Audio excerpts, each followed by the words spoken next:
আল্লাহ রাসূল সাল্লাল্লাহু আলাইহি সাল্লাম একটা ভরা মজলিসে বললেন, এখন এক সাহাবী এসে এখানে বসবে, এই সাহাবীটা জান্নাতি।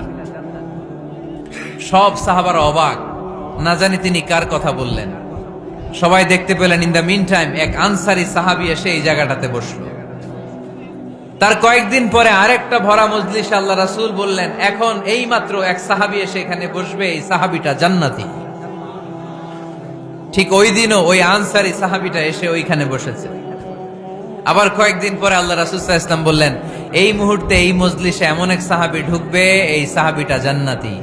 সবাই খেয়াল করে দেখলো, ওই যে আনসারী সাহাবীর কথা রাসূল সাল্লাল্লাহু আলাইহি ওয়াসাল্লাম আগে বলেছিলেন, ওই সাহাবী এসে ইন দ্য মিন টাইম ওই জায়গায় বসেছে। চিল্লায় পড়েন সুবহানাল্লাহ। সব সাহাবীরা অবাক হয়ে গেলেন। ঘটনা কি? কি এমন গোপন আমল করে এই সাহাবী, যে গোপন আমলের কারণে তিনটা ভরা মজলিসে বিশ্বনবী এই সাহাবীকে বললেন জান্নাতি। সাইয়েদনা আব্দুল্লাহ ইবনে আমর ইবনুল আস গোপন তথ্য বের করার জন্য এই সাহাবীর বাড়িতে চলে যেয়ে সাহাবীকে সালাম দিয়ে বললেন, ও আনসারী সাহাবী, আমার বাবার সাথে আমার ঝগড়া হয়েছে, আমি 3 দিনের জন্য তোমার বাড়িতে মেহমান হতে চাই। কয়দিনের জন্য? 3 দিন। ওই আনসারী সাহাবী বলল, আহলান ওয়া সাহলান, খুশ আমদেদ, আপনি আমার মেহমান হবেন, এটা তো আমার সৌভাগ্য। আসেন, থাকেন, এই ঘরে আমি থাকি, এই ঘরটা ফাঁকা, আপনি এখানে থাকেন।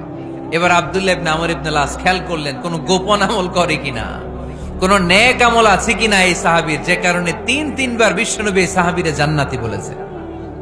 3 দিন টানা 3 দিন লক্ষ্য করার পরে সাইয়েদনা আব্দুল্লাহ ইবনে আমর ইবনুল আস এই সাহাবীর মধ্যে তেমন বিশেষ কোন নেক আমল, গোপন আমল আর দেখতে পায় নাই।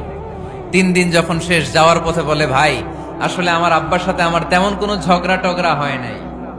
ঝগড়া টগড়া কিছু না, আমি বিশেষ একটা কারণে এসেছি। 3বার বিশ্বনবী তোমাকে জান্নাতি বলে ঘোষণা করেছে, আমি দেখার জন্য এসেছি যে তুমি কি আমল করো। কিন্তু আমি তো বিশেষ কোনো আমল দেখলাম না। নামাজের সময় নামাজ পড়ো, তাহাজ্জুদের সময় তাহাজ্জুদ পড়ো, কোরআন তেলাওয়াতের সময় কোরআন তেলাওয়াত করো, আমি যা ইবাদত করি তাই তো করো, বরং আমার চেয়ে আরো কম করো। কি এমন তোমার আমল যে আমলের কারণে বিশ্বনবী তোমারে জান্নাতি বলেছে?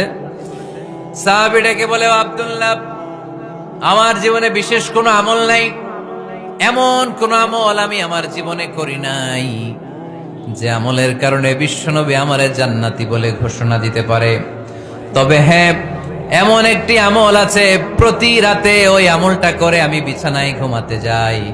প্রতি রাতে এশার নামাজের পরে আমি যখন আমার বিছানায় ঘুমাতে যাই, আমি আমার অন্তরে কারো ব্যাপারে কোনো ঘৃণা, কোনো ক্ষোভ আমার অন্তরে